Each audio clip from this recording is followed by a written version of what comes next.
محترم حاضرین، آج کا دن عید الفطر کا دن ہے، ہماری خوشی کا دن ہے۔ اللہ کے نبی صلی اللہ علیہ وسلم نے فرمایا، امام بخاری، امام مسلم رحمہ اللہ اپنی اپنی کتابوں میں نقل کرتے ہیں، ام المومنین حضرت عائشہ رضی اللہ تعالی عنہ فرماتی ہیں، ان لکل قوم عیدا، بے شک ہر قوم کی ایک خوشی کا دن ہوا کرتا ہے، اور آج کا دن عید الفطر کا دن ہماری خوشی کا دن ہے۔ آج کا جو دن عید الفطر کا دن ہے، جس میں ہم نے رمضان المبارک کے 30 دن مکمل کیے۔ اللہ تعالیٰ نے قرآن مجید میں سورۃ البقرہ میں اللہ نے فرمایا کہ جب رمضان المبارک کا مہینہ مکمل ہو جائے، وَلِتُكْمِلُوا الْعِدَّةَ، جب رمضان کے مہینے کے روزے کی تعداد تم مکمل کر لو تو تم کیا کرو؟ سب سے پہلا اللہ تعالیٰ کا حکم ہمارے لیے یہ ہے کہ اللہ نے کہا لِتُكَبِّرُوا اللَّهَ عَلَى مَا هَدَاكُمْ۔ اللہ تعالیٰ نے رمضان جیسے عظیم مہینے کی اللہ تعالیٰ نے عبادتوں کی توفیق جو تمہیں دی ہے، جو اللہ کا سب سے عظیم احسان ہے، اللہ تعالیٰ کی سب سے عظیم نعمت ہے، اس نعمت پر اللہ کی بڑائی بیان کرو۔ اللہ اکبر۔ اللہ کے نبی صلی اللہ علیہ وسلم کا طریقہ یہ تھا کہ تکبیرات کب سے ہمیں شروع کرنا چاہیے؟ ہم میں سے اکثر کو پتہ نہیں ہوتا، عید کو آتے وقت ہم تکبیرات پڑھتے ہیں، جبکہ اللہ نے کیا کہا؟ جیسے رمضان کے مہینے کی گنتی ختم ہو جائے، ادھر چاند نظر آئے یا 30 دن مکمل ہو جائے، اس کے فوری بعد اللہ تعالیٰ کی بڑائی بیان کرتے ہوئے تکبیرات کو بلند کرتے چلے جاؤ۔ اللہ اکبر، اللہ اکبر، اللہ اکبر، لا الہ الا اللہ، اللہ اکبر، اللہ اکبر، وللہ الحمد۔ محترم حاضرین، آج عید کے دن، آج کا عید کا دن جو ہمارے لیے خوشی کا دن بنایا گیا ہے، آج کے دن اللہ تعالیٰ نے جو ہمیں بکثرت تکبیرات بلند کرنے کا اللہ تعالیٰ نے ہمیں حکم دیا ہے، کس وجہ سے اللہ تعالیٰ نے دیا ہے؟ آخر یہ ہماری تکبیرات کیوں ہوتی ہے؟ بہت سارے اسباب ہے۔ دو باتیں یاد رکھیے، دو باتیں ہیں، دو عظیم احسانات ہیں جو اللہ رب العالمین نے ہم پر کیے ہیں، جس کے نتیجے میں ان دو نعمتوں کا احساس، ان دو نعمتوں کا احساس اپنے دل میں پیدا کرتے ہوئے اللہ رب العالمین کی بڑائی ہونی چاہیے۔ ایک تو یہ کہ ہم تکبیرات بلند کر رہے ہیں، اللہ اکبر، اللہ اکبر، لا الہ الا اللہ، اللہ اکبر، اللہ اکبر، وللہ الحمد، یہ زبان سے ہم ادا کر رہے ہیں۔ اللہ چاہتا ہے کہ صرف زبان سے ادا نہ ہو، بلکہ ہمارے دل میں جذبات ہو احسان مندی کے، اللہ تعالیٰ کی شکر گزاری کے، کہ اللہ تعالیٰ نے دو بڑی نعمتیں، دو بڑے فضل، دو بڑے احسان اللہ رب العالمین نے آج کے دن ہم پر کیے ہیں۔ سب سے بڑا احسان جو اللہ رب العالمین نے ہم پر کیا کہ رمضان جیسا ایک عظیم مہینہ، کہ جس مہینے کی ایک بندہ قدر کر لیتا ہے تو اللہ رب العالمین کے پاس وہ نہایت ہی عظیم درجات پر فائز ہو جاتا ہے۔ اللہ اکبر۔ رمضان کا مہینہ، یہ جو آج کی عید کی جو نماز ہے، یہ جذبات چاہتی ہے، احساسات چاہتی ہے، اللہ تعالیٰ کی شکر گزاری چاہتی ہے، ہمارے دل میں ایک خواہش ہو، ایک طلب ہو، شکر، ایک احسان مندی کا جذبہ ہو۔ کتنا بڑا احسان کیا ہے اللہ تعالیٰ نے؟ دو احسانات کیے ہیں۔ ایک احسان اللہ رب العالمین نے رمضان جیسے مہینے جس کی اتنی بڑی عبادتیں، صرف ایک روایت سنیے، امام ابن ماجہ رحمہ اللہ اپنی کتاب سنن ابن ماجہ میں نقل کرتے ہیں، حضرت طلحہ ابن عبید اللہ رضی اللہ تعالیٰ عنہ کہتے ہیں، اللہ اکبر، رمضان کا مہینہ کوئی معمولی مہینہ نہیں ہے۔ اللہ تعالیٰ نے سورۃ البقرہ میں کہا کہ میری علی ما ہداکم، اس مہینے کی جو میں نے توفیق دی ہے، یہ میرا بہت بڑا فضل ہے، میرا بہت بڑا احسان تم پر ہوا، آخرت کے اعتبار سے بہت بڑا فضل ہوا۔ کتنا بڑا فضل ہوا رمضان کے مہینے میں اللہ رب العالمین کا؟ حضرت طلحہ ابن عبید اللہ رضی اللہ تعالیٰ عنہ کہتے ہیں، قبیلے بلی کے دو بھائی اللہ کے نبی صلی اللہ علیہ وسلم کی خدمت میں آتے ہیں، دونوں ایک ساتھ اسلام قبول کرتے ہیں۔ اللہ کے نبی صلی اللہ علیہ وسلم دونوں کی تربیت کی ذمہ داری حضرت طلحہ ابن عبید اللہ کو دیتے ہیں۔ حضرت طلحہ ابن عبید اللہ رضی اللہ تعالیٰ عنہ کو دیتے ہیں. واقعہ مختصر یہ ہے, اہم بات بتانا یہ ہے کہ حضرت طلحہ ابن عبید اللہ کہتے ہیں دو بھائیوں میں سے پہلا بھائی جو بہت زیادہ محنت کرتا تھا اور اللہ تعالیٰ نے اسے شہادت کی موت نصیب فرمائی, اللہ تعالیٰ نے اسے شہادت کی موت نصیب فرمائی. اور دوسرا بھائی تھا جس کو شہادت کی تو موت نہیں ملی, لیکن 1 سال بعد, جس میں رمضان کا مہینہ بھی اس کو ملا, 1 سال بعد بستر پر اس کی وفات ہوئی. اللہ اکبر. بظاہر تو ہمیں کیا معلوم ہوتا ہے؟ بظاہر تو یہی معلوم ہوتا ہے کہ دونوں بھائیوں میں جس کو اللہ تعالیٰ نے شہادت کے مرتبے پر فائز کیا, اس کی راہ میں شہید ہونے کا اللہ تعالیٰ نے موقع عنایت فرمایا, وہی بھائی سب سے زیادہ اجر عظیم کمانے والا ہے, دوسرے بھائی سے اس کا مقام و مرتبہ بڑا ہونے والا ہے. لیکن حضرت طلحہ ابن عبید اللہ رضی اللہ تعالیٰ عنہ کہتے ہیں کہ ایک مرتبہ دونوں بھائیوں کا انتقال ہوا. ایک مرتبہ مجھے خواب آیا, خواب میں کیا دیکھتا ہوں کہ جنت کے دروازے کے پاس کھڑا ہوا ہوں, ایک فرشتہ جنت کے اندر سے آتا ہے, جنت کے دروازے کھولتا ہے. میری تو توقع یہی تھی کہ پہلے شہید بھائی کو بلایا جائے گا, بعد میں اس بھائی کو بلایا جائے گا جس کا انتقال 1 سال بعد بستر پر ہوا ہے. لیکن خلاف توقع میں کیا دیکھتا ہوں کہ 1 سال بعد جس بھائی کو کا انتقال بستر پر ہوا, اس بھائی کو پہلے بلایا جا رہا ہے, شہید بھائی کو بعد میں بلایا جا رہا ہے. اللہ اکبر. میں پریشان, تعجب ہوا مجھے کہ شہید بھائی کو بعد میں بلایا جا رہا ہے, اور ایک بھائی جو 1 سال بعد انتقال کر گیا ہے اس کو پہلے بلایا جا رہا ہے. آخر یہ بھائی, دوسرا بھائی کیسے اپنے شہید بھائی سے آگے نکل گیا؟ اللہ اکبر. صبح ہوئی, یہ بات سارے مدینے میں پھیل گئی. صحابہ اکرام نے جب واقعہ سنا تو صحابہ کو بڑا تعجب ہوا, بڑا تعجب ہوا. بات پھیلتے پھیلتے اللہ کے نبی صلی اللہ علیہ وسلم تک پھیل گئی, اللہ کے نبی صلی اللہ علیہ وسلم تک پہنچ گئی. اللہ کے نبی کو پتا چلا کہ لوگ دوسرا بھائی جو بستر پر اس کی وفات ہوئی ہے, اس کے درجے بلند ہونے کی وجہ سے تعجب میں ہیں. اللہ کے نبی صلی اللہ علیہ وسلم نے صحابہ سے کہا, مما تعجبون, کس بات کا تمہیں تعجب ہو رہا ہے؟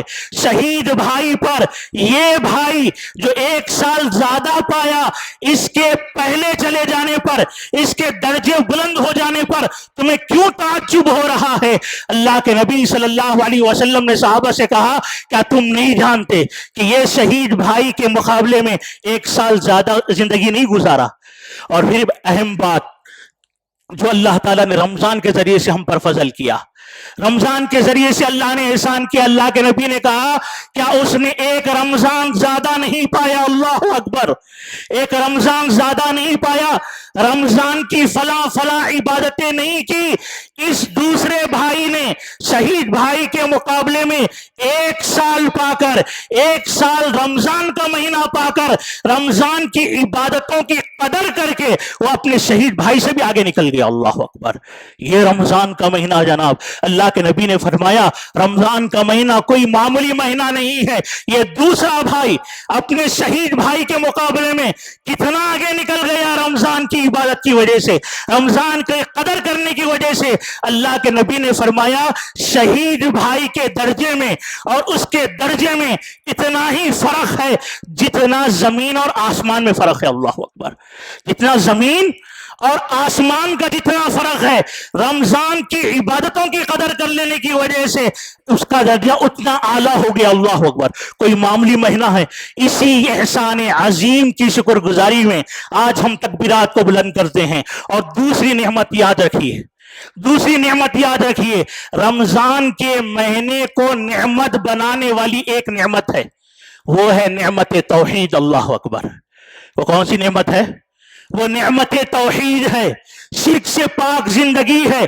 جس آدمی کو توحید جیسی نعمت ملی اس کے بعد دوسری نعمتیں ملیں گی تو وہ آدمی کامیاب ہو جائے گا, وہ نعمت اس کے حق میں ثابت ہوگی. لیکن جس آدمی کو توحید اللہ تعالیٰ نے نہیں دی, اس کے پاس ہزاروں نعمتیں ہوں لیکن ساری نعمتیں رہتے ہوئے توحید کے نہ ہونے کی وجہ سے وہ آدمی بدقسمت ہے. اللہ اکبر. اور خاص طور پر جیسا میں نے کہا کہ رمضان کا مہینہ ہمارے مرتبے کو مقام کو بہت اعلیٰ کرتا ہے، لیکن یہ رمضان کی عبادتیں ہمارے مرتبے کو اونچا کرنے کے لیے شرط کیا ہے کہ ہماری زندگی شرک سے پاک ہو۔ اللہ اکبر، شرک سے پاک ہو۔ شرک سے اگر پاک نہیں، بڑی بڑی عبادتیں بھی ہماری زندگی میں ہو۔ اللہ کے نبی صلی اللہ علیہ وسلم کی حدیث امام احمد ابن حنبل رحمہ اللہ مسند احمد میں، امام ابو یعلا رحمہ اللہ اپنی کتاب مسند ابی یعلا کے اندر نقل کرتے ہیں، حضرت ابو ہریرہ رضی اللہ تعالیٰ عنہ راوی ہیں، کہتے ہیں کہ اللہ توحید کتنی بڑی نعمت ہے، ذرا اندازہ لگائیے توحید کے بغیر کتنے بھی ہم اعمال کر لیں اللہ کی بارگاہ میں قبول ہونے والے نہیں۔ اس کا احساس کریے، آج عید کے موقع پر جو رات سے ہم تکبیرات پڑھ رہے ہیں اور ابھی جو ہم نماز ادا کیے ہیں اور ابھی جو بیٹھے ہیں، کس بات کا شکر ہے جناب؟ رمضان جیسا عظیم مہینہ ملا، اس کی شکر گزاری اور اس مہینے کی قبولیت کے لیے توحید جو شرط ہے، اللہ نے وہ نعمت سے بھی ہم کو نوازا ہے، اللہ نے وہ نعمت سے بھی نوازا ہے۔ اس کا احساس اپنے دل میں جگائیے، کتنی بڑی نعمت ہے۔ حضرت ابو ہریرہ رضی اللہ تعالیٰ عنہ کہتے ہیں اللہ کے نبی صلی اللہ علیہ وسلم نے فرمایا کل قیامت کے دن ایک آدمی اللہ کی بارگاہ میں کھڑا اپنا حساب و کتاب دے رہا ہوگا۔ اللہ کے نبی نے فرمایا تجیء الاعمال یوم القیامہ، صحیح روایت ہے۔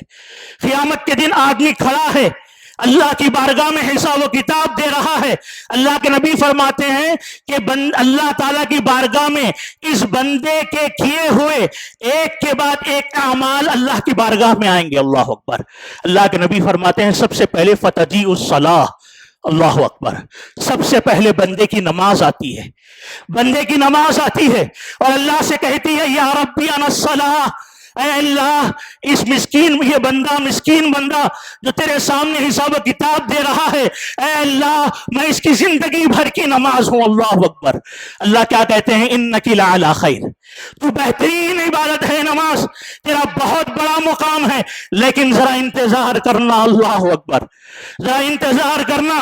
اللہ کے نبی کہتے ہیں فتجیء الصدقہ، بندے کا صدقہ آتا ہے، خیرات آتے ہیں اور کہتے ہیں یا ربی انا الصدقہ، اے اللہ اس بندے کا میں زندگی بھر کا صدقہ ہوں۔ اللہ کہتے ہیں انک لعلی خیر، انک لعلی خیر، تو بہت بہترین عبادت ہے، تیرا بہت بڑا مقام ہمارے پاس ہے، لیکن ذرا انتظار کرنا۔ اللہ اکبر، انتظار کرنا۔ اللہ انتظار میں ٹھہرا دیتے ہیں۔ اور ابھی جو رمضان کا مہینہ ہم نے گزارا، اللہ کے نبی کہتے ہیں فَيَجِيءُ الصِّيَامُ، بندے کے روزے آتے ہیں، بھوک پیاس اللہ کی بارگاہ میں آتے ہیں اور کہتے ہیں یا ربی انا الصیام، اے اللہ اس کی زندگی بھر کے میں روزے ہوں۔ اللہ کہتے ہیں انک لعلی خیر، اے روزہ تو بہت بہترین عبادت ہے، تیرا بہت بڑا مقام ہے، تیری بہت بڑی فضیلت ہے، تیرا بہت بڑا اجر ہے، لیکن انتظار کرنا۔ اللہ کے نبی کہتے ہیں ایک کے بعد ایک اعمال آتے جاتے ہیں، ہر عمل کو اللہ انتظار کراتے ہیں، ہر عمل کو انتظار کراتے ہیں۔ اتنے میں اللہ کے نبی کہتے ہیں فیجیء الاسلام، اللہ اکبر، بندے کا عقیدہ آتا ہے، بندے کا عقیدہ آتا ہے، بندے کی توحید آتی ہے۔ اللہ تعالیٰ اب اس کو انتظار نہیں کراتے، اللہ اس کو نہیں انتظار کراتے، اور اسلام آ کر کیا کہتا ہے یا ربی انا الاسلام وانت السلام، اے اللہ میں اسلام ہوں اور آپ سلام ہیں۔ اللہ اکبر۔ اللہ کے سامنے بندے کا عقیدہ آ چکا ہے، اللہ کے سامنے بندے کا عقیدہ آ چکا ہے۔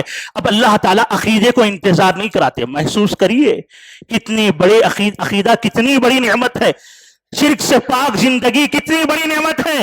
اللہ کے نبی صلی اللہ علیہ وسلم کہتے ہیں اللہ عقیدے کو انتظار نہیں کراتا، بلکہ اللہ عقیدے سے خطاب کر کے کہتا ہے بک الیوم آخذ و بک اعطی، اے بندے کے عقیدے آ پہلے ہم تیرا حساب لیتے ہیں، اگر ہم نے تجھے قبول کر لیا، اگر تیرے اندر شرک نہیں ہے، تیرے اندر خالص توحید ہے، اگر ہم نے تجھے قبول کر لیا تو یہ ساری نیکیاں کھڑی ہوئی ہیں سب کو ہم قبول کر لیں گے۔ اللہ اکبر، یہ ساری نیکیوں کو قبول کر لیں گے۔